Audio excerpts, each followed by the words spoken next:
ora dienggo nesu. Ya, Tru. Apa ora wae. Mbok ngono. Kowe Tru iki gak Tru. Ora ngono kuwi. Iki dugal kewarisan. Diwenangake ora basa karo sapa-sapa kaya aku. Ya, Tru. Apa ora wae. Mbok ngono. Kowe Tru iki gak Tru. Bagong wis mutung. Malah ning taman wong loro do tingglenik. Wah, apa yang kamu perbuat? Kene. Mriki. Napa-napa niku kudu dirampungke.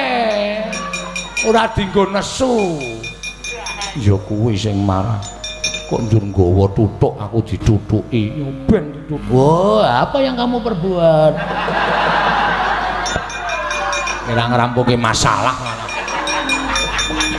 Wis sanggene. Iki sesuk yang bakal nyambung sejarahmu. Ngono. Dadi kowe iki aja kaya ngono. Nek kowe kaya ngono, ateges kuwi ora jeneng kaya ngono.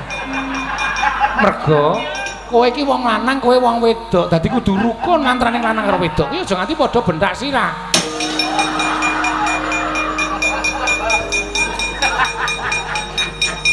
Wong Kresna kok kaya pelawak.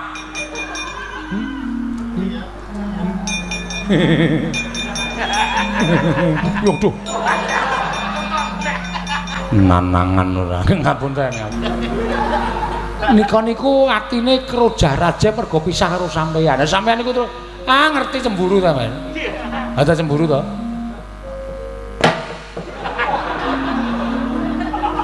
Iki udike dilangi sik, Cah aku.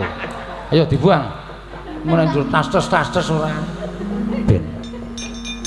Mangsaku nek pancen ana kaludangan mlayu rak kudune Dresana ki mlayu malah tenguk-tenguk neng taman. Ngono ku rak padha karo seneng mapan neng kono. Yo duh. Nanangan ora. Ngapun.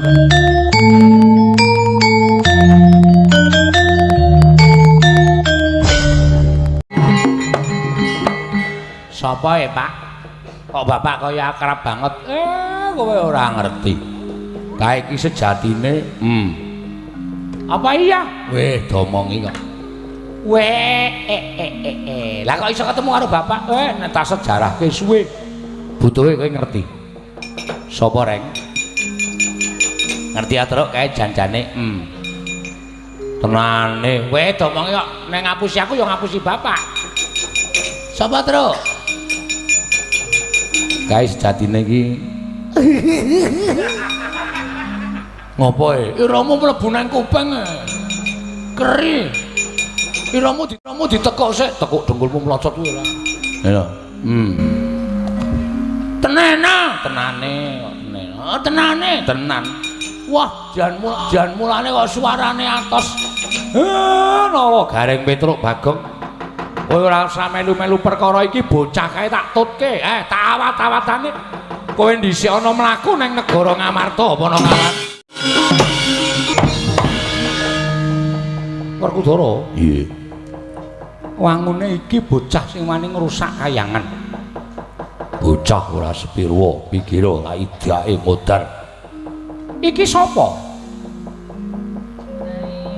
ana ratu kok kulite ireng banget iki sapa lho kowe sapa takon karo aku jenengku Wisanggeni kowe sapa aku Nalindra Ndarawati Prabu Kresna oh Nalindra Ndarawati Prabu Kresna iya sing mburi sapa sing gedhe Werkudara kowe Wisanggeni ya ngopo ngger kowe kok mlayu-mlayu goleki beburonku lho beburonmu sapa Iwang Pikulun Bathara Guru kowe titah warwani karo Iwang Pikulun Bathara Guru ki apa demen kualat sing endi nek kualat wis mau-mau aku nyatane Iwang Pikulun Bathara Guru tak oyak kayangan tak gawe geger aku ya ora kualat nek kowe kena tak pringgake becik lerena aja ngoyak-oyak Bathara Guru kowe iki sapa to kowe iki sapa kowe apane Bathara Guru kowe dulure ya arep trimake Bathara Guru tak oyak-oyak ayo aja meng kowe sing gedhe dhuwur kae mungsu aku nek nganti aku kalah aku meguru 20 tahun Minggiro jangkai. Kosek to kosek. Kosek aja kesusu. Bocah cangkeme elek. Wah, minggiro. Aku kok ditantang Werkudara ora tau mampu penantang tantang karo bayi wingi sore. Rasah kakean gunung tanpa guna. Apa demeh kowe duwe kuku dawa banget ngono apa piye? Apa ora Semarang nyogok bokoke kacane? Iya. Ya ngono apa piye? Kowe lah wong iki ketoke galak ning duwe keluwihan nek Gojek rada semu. Semu yo men. Minggiro tak jangkai. Ora wedi karo bayi wingi sore. Ora usah kakean Gunung Ayo. Sing ngarep dhisik sing maju ya kena. Sing mburi dhisik sing maju ya kena. Kowe ora lunga ngarepanku tak tibani senjata cakra. Apa? Senjata cakra. Kowe ngerti ora? Pusakane Bathara Guru ora temomo ning awake wis sanggeni. Lah kok dadi kowe meng pamer pusaka kadonyan. Ayo. Rangkepa 1000 pusakamu. Ayo, cocokno ning dadane wis sanggeni. Nek nganti aku lara, mati meguru karo kowe. Mati dening aku. Den ampun, Ndara. Ampun, sabar.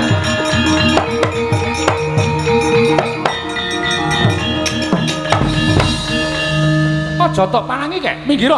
Ratu Ireng yo gleleng men. Sabar apa? Arep ngetokke senjata cakra tak tamarane kaya ngopo? Sabar. Iso ora sabar? Iya. Ora manut karo wak tinggal lunga. Ora kek aku manut. Ora kosek iki rak Semar to? Nggih. Lah kok dadi aku arep nampani nibani pusaka karo bocah kuwi kok tok penging bengak-bengok kadoan. Ide pol. Nggih. Wow, dadi kaya ngono. Nggih. Sampean mungkin nek mateni lare niki sampean getun. Lho, getune ngopo? Getune ngopo? Bayi cangkem elek. Deplok wae modar. Minggir kae, jangkae kae, wong gedhe dhuwur kae. Rumahan apa aku wedi kok? Kuwi cangkeme kaya ngono kuwi. Sabar to, sabar. Aku mangkel ora kena mangkel. Manut karo kakek ora? Iya, Kek. Wah, ora manut tak tinggal lunga. Sing ngomong sapa? Iya. Njaluk ngapura. Nek tak tinggal lunga kowe ora dikanca. Iya, Kek, iya. Ora bocah iki kok manut men karo kowe. Iki sapa? Mangriyen to. Mang Presani coreke pasuryane. Bener? Lho, lah sapa? Werkudara kowe ngerti ora? Ora sudi ngerti karo bocah. Ora sudi ngerti karo cah wani karo wong gerak. Wah, upama duwe anak kaya ngono tak pateni wingi-wingi. Ayo arep ngopo? Sabar. Iya, Kek. Aku nek karo sing ireng ora patek mangkel karo sing gedhe kae. Kaya gleleng-gleleng dhewe. Gedhe glombior iki kok. Aja kaya ngono ta. Iso sabar ora? Sabar apa rumasane anggepe ora? Mang Presani coreke riyen. Ora ta ya kowe? Ayo. Kapokmu kapan? Nek merem ya merem rasa dikuat-kuatke.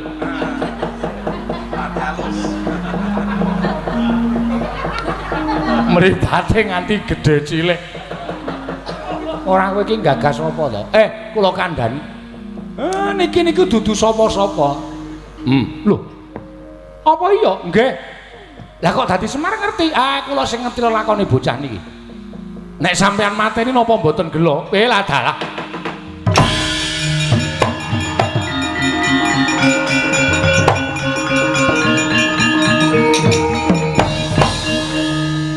Iki ngopo kek aku dirangkul iki ngopo? Niku Pakdi. Pakdi sapa? Siwa. Siwa apa tengen? Sampeyan niku senengane Siwa Pakdi. Kakange bapak. Lho, nek ngono Pakdi ku ki ngerti bapakku. Ning ora entuk takon niki kudu takon Bathara Guru. Nganti sak jelek. Nek sampean takon niki ngerti, ning sampean ora iso ngajar Bathara Guru. Sebabe sing marai sampean pisah ro bapak ro ibu sampean niku tingkah lakune Bathara Guru. Kresna. Ngopo? Sapa? Ora dikandhani.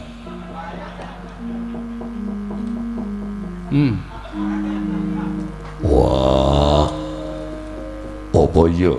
Lah nyatane Semar cerita ngono kok. Wah, Caidan.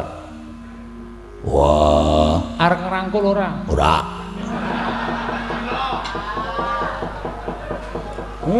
Karo putrane kok kaya ngono ya. Mbok yo ngrangkul.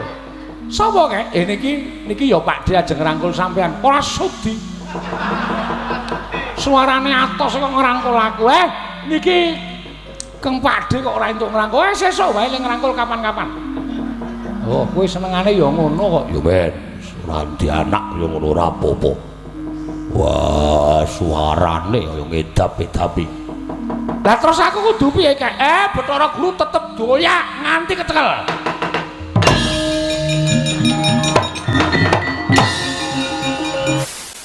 Sing suarane gedhe kae sapa? Kae kakangku. Lho, kadangmu sepo? Iya.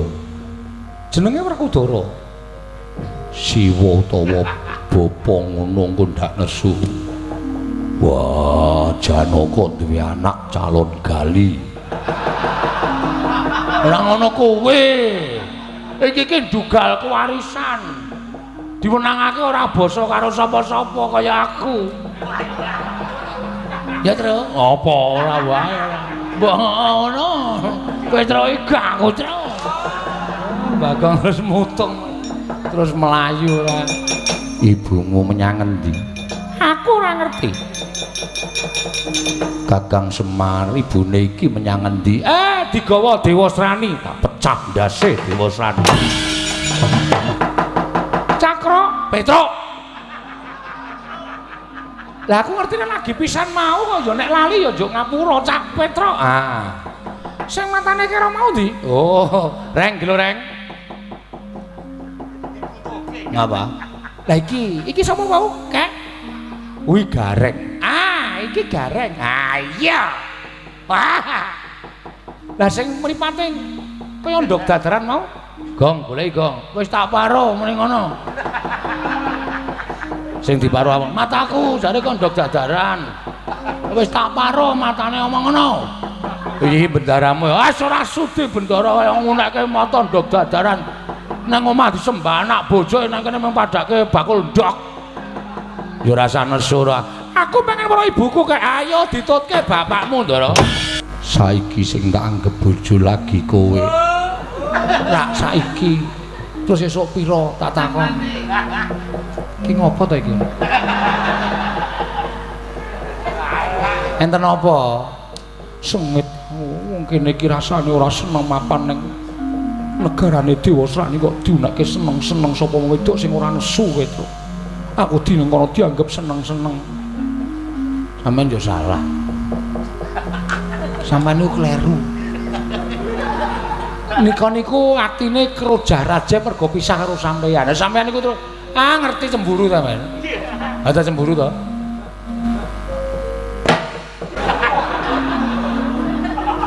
Iki udike dilangi sik gah aku. Ayo dibuang. Mun njur tas-tas ora. Ben sing seneng ki ya sapa mbok ora ngawur ora. Duh, ki wis mulai kekerasan. Kene ora seneng aku. Aku ora seneng ngono aku ora apa-apa aku. Kene. Mriki. Napa-napa niku kudu dirampungke. Ora dienggo nesu. Ya kuwi sing marah. Kok njur nggawa tuthuk aku ditutuki. Ya ben ditutuki wong nyatane yo. Aku diarani werna-werna mbok nek nganti kulitku disenggol Dewasrani tak suwek sandang aku senggol Dewasrani tak obong. Lah niki wis bener kok. Ning kono ketok jenak le tenguk-tenguk. Malah ning taman wong loro do tingglenik. Wah, apa yang kamu perbuat? Kira ngerampuki masalah malah. Piye to piye? Ngene ya tak kandhani ya. Ora aja sok kaya ngono kuwi ndak dicontoh anake. Wis anggene kawit mau melirik mripate kae lho. Nek ngerti kowe padha congkar ora prayoga dadeane to. Ya ora. Sing apik kabeh lakone wis padhang. Dresanala wis bali, Janaka ya wis ketok. Nggone tembayatan padha diteruske, malah wis peputra ya kuwi. Wis sanggene. Iki sesuk yang bakal nyambung sejarahmu. Ngono. Dadi kowe iki aja kaya ngono. Nek kowe kaya ngono, ateges kuwi ora jeneng kaya ngono. Mergo kowe iki wong lanang, kowe wong wedok. Dadi kudu rukun antaraning lanang karo wedok. Kuwi aja nganti padha bendak sirah.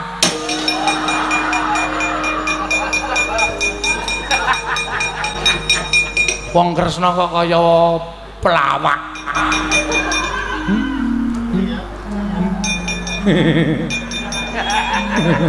Yo duh. Nanangan ora. Ngapunten. Ya ta? Iya. Ngoten nggih? Iya. Ada Iya. pun nggih? Iya, Bagong. Pun nggih? Mbah, ora caturan. Oh iki wis krasa iki sing. Nek ora ngoten ndak ora rampun-rampun. Ya, kula tak metu tenan sanipun mboten ajeng teng mriki mboten ajeng pamit wong tak pamit ya ora di perasaan babar blas. Pun nggih? Iya. Kula niku ya gumun. Aku ya gumun. Sebabe Kok cerewet. ora dikai dhuwit kok. Bagong Ratu lenggah siniwaka ora nggawa prabiya. Waduh. Ndara Janaka, Mengko yen wis tekan Karang Kadempel tak paringi. kapan? Ya mengko mesti tekan kono, Bagong. Ndara nek kula Kan duwe. tegas iki aku seneng nek tegas niki malah seneng. Nek wong tegas ki sing kere tetep kere, sing sugih tetep sugih. Ngono kuwi karepku. Nggih sampun nyuwun pamit madal pasilan. Sing ati-ati aja kaya bocah cilik. Nun nggih, pareng nggih. Iya.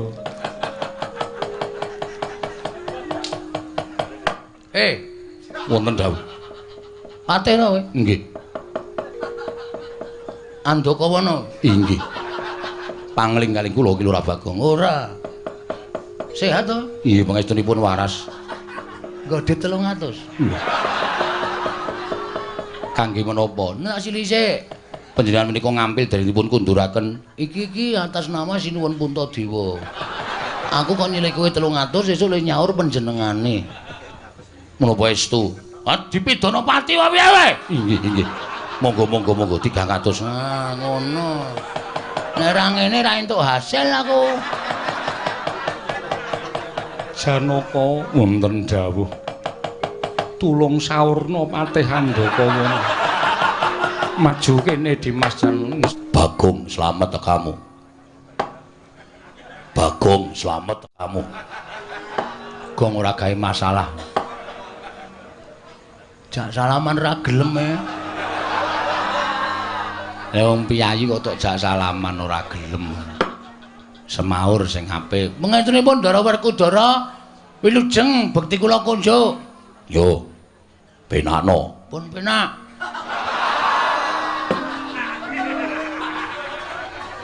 Wis penak, Gong. Wis. Petruk kantong bolong Pandora Arja sapraptamu. Sinuwun Mandura wilujeng bekti kula kunjuk. Yo, Bagong selamat. Nun, Bagong selamat. pengentunipun Sinuwun Mandura wilujeng nering sambikala kepareng nglongaturaken sembah pangabekti kula kunjuk. Wah, edan jangkep tata krama ukaramu. Pengentunipun nggih. Prayoga kon menunggu. Sampun boten kirang prayogi. Sampeyan nggih disekecake nggih. Yo, Pun asal unjukan. durung. Sami. Petruk Padhararja. Ndara Janaka bekti kula. Iya, Bagong Padhararja. Ndara Janaka bekti kula. Iya, Bagong. Pangestuku tampan ana. Kula pun dinggo jimat paripe. Petruk wonten dawuh. Eneng apa Petruk teka sira sowan mongko tanpa tinimbalan Panakawan.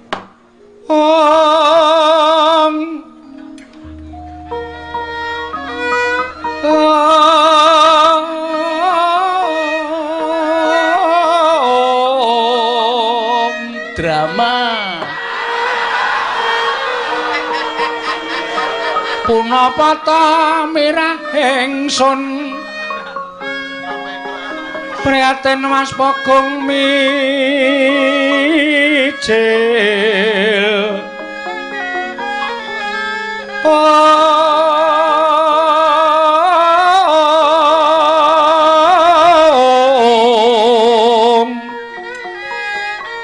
tudatan po karya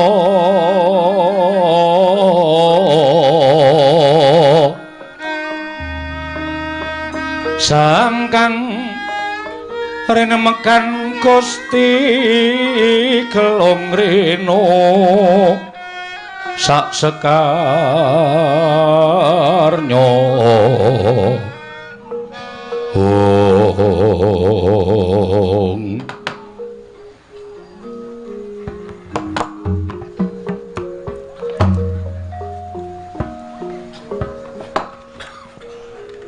Ponokawan ana apa dene sira tak timbali malah nangis Petro matura ya gene ana lakon apa Ponokawan Nuwun pangapunten kula niku jane mboten kuat ngampet rasa panjenengan paring dawuh Petro ana apa mergi kanan karang kadempel niki peteng ya Kang heeh wong listrike mati akhirnya entuk-entukan rata kayak gue yakin ora mbantu kok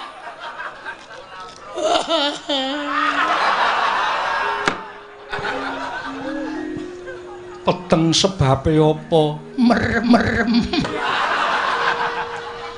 sik menengo sik engko tak nehi kalodhangan tak nehi wektu ndagelo sak pol-polmu niki meneng sik siap paham diem oke mun entuk dum berdua ya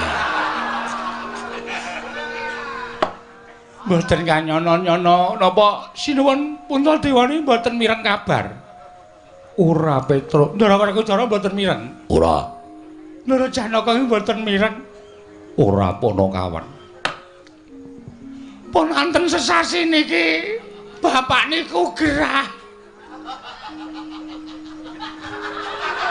syukur mula nek mangani sikatan bapak niku gerah pun bapak niku ora iso napa-napa men nglekar teng amben nek didelok niku ragane kaya wis ora duwe nyawa ming mripate kedip pun bola-bali kula bali Bagong niku budidaya goleke tamba ning ora ana sing iso nambani karo bapak mula kula gentenan kalih Gareng kalih Bagong niku nunggu bapak bareng ngonten bapak niku dek malam Selasa kliwon niku tengah wengi niku dehem monggo biasane ngombe niku kudu diselang niki lho nek mboten percaya buktine Bagong niki sing sok nyelang maem ya wis ora iso mimik ya wis ora iso bola-bali ming ambegane saya sero ngorok teng mriki niki mergo kokean udut iya lah tengah wengi malam Selasa niku bapak niku paring dawuh kalih kula kalih Gareng kalih Bagong bapakmu dawuh kepiye destun temen Pandhawa nganti ora ngerti ento Kakang Semar nandhang raga Werkudara Kakang Semar lara banget wah Petro ora wadul ora matur karo pepundhen Pandhawa lagi saiki kowe matur Petro mbok ya sowane Madukara kok kebangetan temen Kakang Semar nandang gerah kok kowe ora matur karo pepundhen repot sibuk lah saniki kula matur bapak niku paring dawuh Truk kowe sowan ning pepundhen Pandhawa aku nyuwun pepundhen Pandhawa rawuh ning Karang Kadempel 5 cacahe sinambi mundi pustaka Jamus kelima sada ngoten niku ora kena gotang Pandhawa kudu jangkep 5 Ndara Puntadewa Ndara Werkudara Ndara Janaka Ndara Klasdewa Ndara Puntadewa mundi pustaka Jamus Klimasada kuwi dadi srana mbok menawa nggonku Waluya Nirmala Temahjati Jati Temah Mulya ngoten niku. Mula sowan kula mriki diutus kalih bapak supados mboyong Pandhawa gangsal cacahipun rawuh wonten ing Karang Kadempel sinambi mundi pustaka Jamus Klimasada. Sakaken bapak Ndara awi kula dherekke rawuh teng Karang Kadempel sinambi mundi pustaka Jamus Klimasada jangkep Pandhawa gangsal. Nek panjenengan mboten rawuh teng Karang Kadempel yakin bapak mesti sedo. Ya Kang. Mergo bapak wis mboten gadahi kekuatan babar blas. Pun kula yasin keping 3 lho. Nek mari ya bek mari, nek sehat ya gek sehat. Ning ora ana undhane babar blas. Winganane bengi Dek Petruk mboten nonton kalih Gareng ya mboten nonton kula wis omong karo bapak, Pak, mati ya mati ning warisan didumsik. Aduh paraimu lho kowe. Tak dupak genti. Lho. Bapakne kok ngame-ame warisan supaya aja nganti congkrah, Truk. Bapak wis kaya ngono wis ora iso piye-piye. Nek bapak ngerti sek ngono ya. Piye lek arep ngedum warisan? Kowe mesti malak, Gareng kae meneh, arep cilik ning Mecakil kae. Mesti apa-apa dihaki. Aku entuk apa? Aku ki mung wong sarwa ngalah. Omahe mung manggon ning pawone bapak aku ki. Ya mesake kok ya. Kowe njaluk bapak, ora tau dikeki. Petruk dalem mundur sikik. Mundur kok. Lah. Ngapae? Ratu dilungguhi sikile ora. Sorry. Ora sengaja kok ya. Salahe nang kono. Loh, dhisik aku. Oh iya, Dek. Ngapunten. Kowe tak jarwani ya Petruk. Nggih. Yen to bapakmu mbutuhake Pandhawa 5 cacahe dina samengko ora kelakon. Lho. Sebabe Mara sawangen. Kadangku ingkang mapan ning pepungkuran iki etungen cacahe pira? Ditunggu. Ji, ro, lu, pat, mo. Lho kok 6? Iki rasa. Kowe kok nang kono ta, Yem? Ngisru-ngisru pikiran kowe. Minggir. Ora wayahe kok ceniningan nang kono. 1 kali 3 sekawan. Tuh, jiro lupat. Lho, kok mung papat, Tru? Papat. Kok namung sekawan? Kowe tak kandhani ya Petruk. Nggih. Kadangmu utawa pepundhenmu ya kuwi Yayi Sedewa ninggal praja.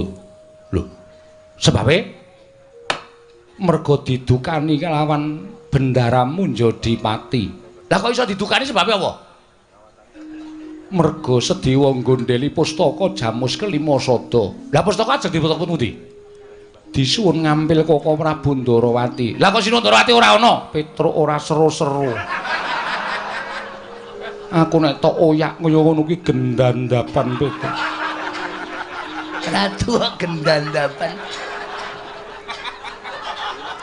Merga Koko Prabu Ndarawati rawuh ana ing negara Ngamarta nyuwun ngambil pustaka Jamus Klimasada.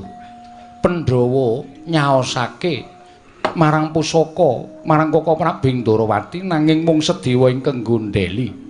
Oh, dong kula. Dodok seleng perkara kula wis paham. Dadi Ndara Sedewa niku nggondheli pustaka Jamus nyang Jimat Klimasada. Mergo ajeng disuwun ngambil Sinuwun Prabu Ndarawati. Lah Sinuwun Prabu Ndarawati alasane napa? Dasaripun napa kok nyuwun ngambil pustaka Jamus Klimasada? Merga Ndarawati ketaman pegebluk bisane Waluya yen to tinumbalan pustaka Jamus Klimasada. Terus alasane Ndara Sedewa ora ngentukake merga pusaka kuwi dadi pusakaning Pandhawa lan pusakaning para kawula. Pustaka kuwi penguripaning para Pandhawa. Yen Pandhawa koncatan pustaka Jamus Klimasada, wong kang ora seneng marang para Pandhawa nggone bakal gawe sengsaraning para Pandhawa angel mijet poe ngranti suwe banyu sinaring Petruk. Oh bener. Bener niku. Mula pusaka niku aja nganti pisah karo pepundhen kula para Pandhawa. Pusaka niku mboten pusaka bain-bain. Nek Pandhawa koncatan pusaka Jamus Lima Sada, Pandhawa niku dadi ora duwe kekuatan, apes kekuatane. Nek ana wong sing ora seneng karo para Pandhawa, gawe cintrakaning para Pandhawa niku angel mijawa nganti suwe banyu sinare niku pas. Ngendikane Drasdewa niku bener. Mula Sedewa tu muli gondeli. Lah niku bener. Nanging ngertiya sing nyuwun ngampil pustaka Jamus Lima Sada kuwi Kaka Prabu Ndarawati. Kaka Prabu Ndarawati ki sembaning para Pandhawa. Nek cara kula mboten nyawang sembahan. Nek nyuwun ngampil ya nyuwun ngampil sanese pusaka, ana jeneng pusaka kok disilih ki cara pundi. Sing jeneng pusaka niku duwe daya, niku merga diasta dening Kang Kagungan. Pusaka kok disilih-silihke niku mboten ajeng anta dayane. Dadi nek Sinuhun Ndarawati nyuwun ngampil pustaka Jamus Lima Sada supaya dadi kinarya nambak rengkaning praja. Kula nuwun sewu. Niku gek-gek ming alasan. Mula Ndarasedewa nggodhele niku wis pas. Lah kok terus dadi iso lunga? Merga ditukani karo bendaramu Jodipati. Ndara Werkudara. Iya, Petruk. Terus karo bendaramu Werkudara ditundung lunga. Minggat. Ngaten. Iya, Petruk, kowe kok ngerti. Lah biasane Ndara Werkudara niku karo anak-anak ya ngoten niku kok. Antasena tukake rokok, ora gelem, Pak. Minggat. Wonten niku wis biasa kula niku wis weruh bola-bali wong kula ngomong Ndara Werkudara kuwi cilik nganti gedhe kok dadi kula ngerti lagak lagu lageane. Dadi Ndarasedewa niku lunga saka negara Ngamarta merga Ndara Werkudara. Iya Petruk, Gong. Ana masalah iki. Piye? Ndarasedewa lunga, Pandhawa ora ganep 5. Masalahe kok lunga? Lah kowe iki ngrungokke ora? Aku turu Mugi ngantukan. Anggere nek iki ngantuk aku nek bar jam 12 ora ngantuk to. Oh. Mergo maling. Wah. Maling dengkulmu mlocot ora. Iki ana masalah. Masalahe Ndarasedewa lunga. Sing marahi lunga Ndara Werkudara. Mergane didukani. Masalahe Ndarasedewa iki nggodhani pustaka Jamus Lima Sada. Dis. Goblok banget ora. Aku wis omong akeh banget mau mbok ngrungokke. Aku makler. Ya nyun ngapura dadi Ndarasedewa lunga sing nundung Ndara Werkudara. Heeh. Mbah, masalahe apa? Tak urus iki, Truk. Ya. Mundur. Ya.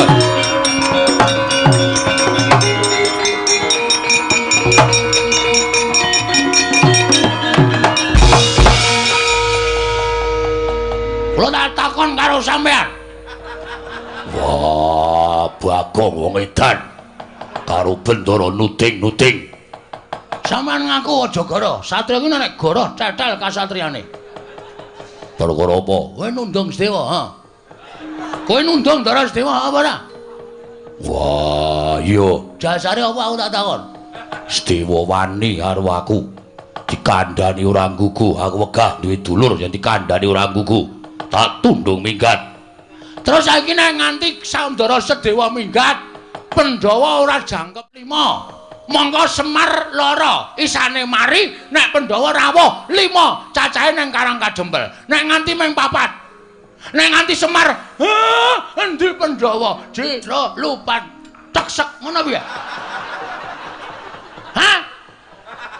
Ora mikir to kowe?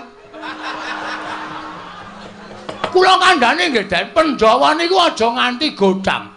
Merga Pandhawa niku nuwun sewu, 5 cacah iki wis nglambangke dhewe-dhewe. Ndara Puntadewa kuwi nuwun sewu. Sing barep kuwi nglambangke Ndara Puntadewa kuwi ora tau gelem perang, ora tau gelem tumindak Allah, ora tau gelem tumindak sasar susur, watake resik, lahir batin manembahe taberi. Nyembah karo sing gawe urip. Mula Ndara Puntadewa ki perlambang wong sing manembah karo sing ngakarya jagat. Sampeyan ki kasantosan. Ndara Janaka kuwi tresna asih. Lho, kabeh wis lambangke dhewe-dhewe. Kok dadi Ndarasedewa kok tak tundung lunga? Wah, Bagong ora basa aku iki bendaramu. Kowe kudu nganggo tata krama ora basa karo aku. Tuwa sapa Werkudara Bagong? Tuwa kowe. Nah, aku ora basa ora masalah. Ora bakal kualat karo kowe. Kowe iso kaya ngene iki mergo aku sing budidaya. Kowe iso dadi satriya, sampeyan iso lengganing Jodipati nek aku ora ngewangi babat Wonomarta jaman semono. Apa entuk? Pandhawa negara Ngamarta. Kowe ngewangi apa? Kowe meneng wae cangkepe ra sadar. Ora kowe iki ngewangi ora. Kowe menengo, nengo. Meneng diem. Iya iya. Aku nek omong apa-apa kuwi pokoke ngiyoi. Yo yo yo. Ngono entuk didom wong loro. Apa-apa kok didom wong loro. Hah? Nek kanan kaya ngene sampean notohke nyawa. Nyawane sapa? Nyawane Semar. Nek ngono sampean seneng Semar mati, ha? Nek ngono sampean seneng Semar mati, ya. Sampean bunga Semar mati. Wah, Bagong. Ilang tata kramamu karo aku. Kowe wani karo Werkudara. Nuwun sewu, kula ora wani karo Werkudarane, ning wani karo pambegan sampean. Sing rumangsa bener dhewe, ora iso disalahke. Kula ora setuju carane kaya ngono kuwi.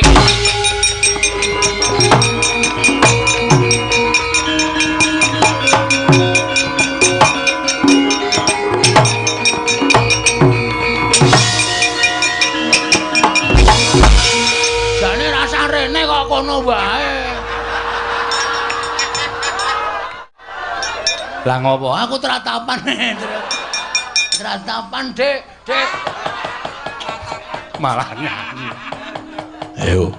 Saiki kowe ngecah apa? Truk. Hmm. Truk. Hmm. Wangsulana, Truk.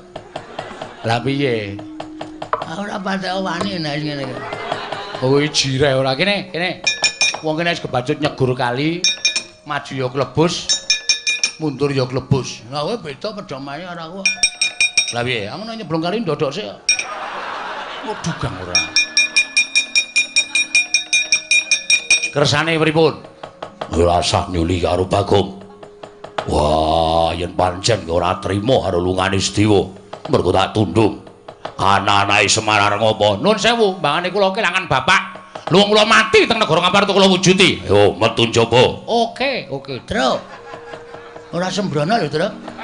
Ndara Werkudara. Lho, wong kendeli ngene iki kok wis bacut nantang ora kaya kowe iki nantang kok mundur iki apa kuwi? Nek kaya aku wis bacut nantang ngene iki iso luweh. Mbangane kowe karo kelangan bapak. Nek nganti Ndara Werkudara ora iso nemokke Ndara Sedewa, ora kersa goleki dina iki. Oh, rame-rame lantas marang-marang putung. Gecek ndas. Wah, kecek-ketik metu coba. Wait.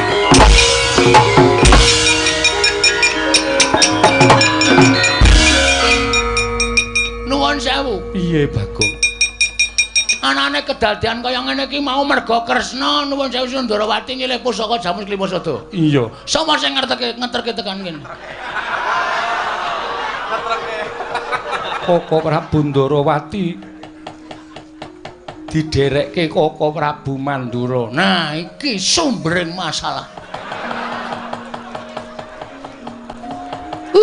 Hus.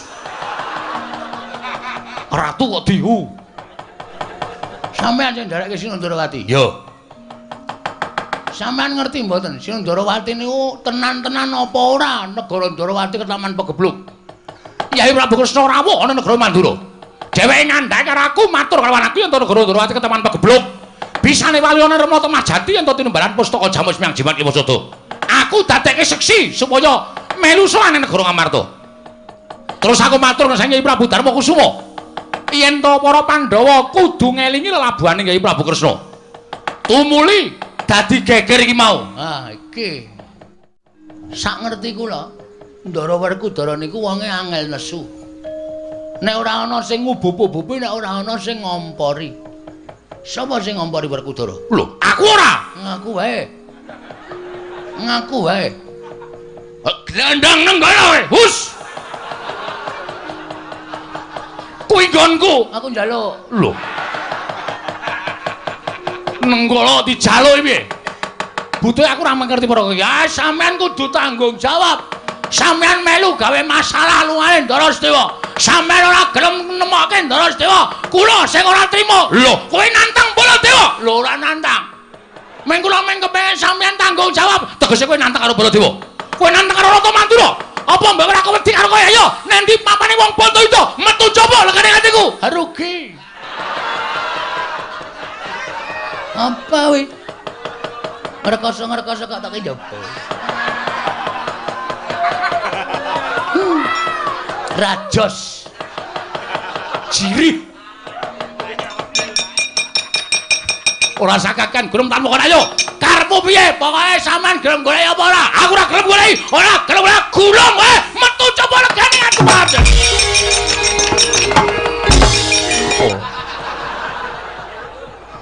Nantang Koko Prabu kok Koko Prabu metu saka Ndaturaya kok kowe malah begogo. Santai. Sing repot ra kono. Wong kene durung siap-siap kok kono. Yo mangkat yo saiki yo ndas lek ketinggalan kereta.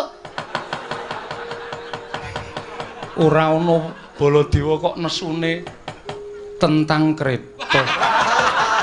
Aku anggere mlebu nang kraton iki kabeh wis nganu apa jenenge kuwi?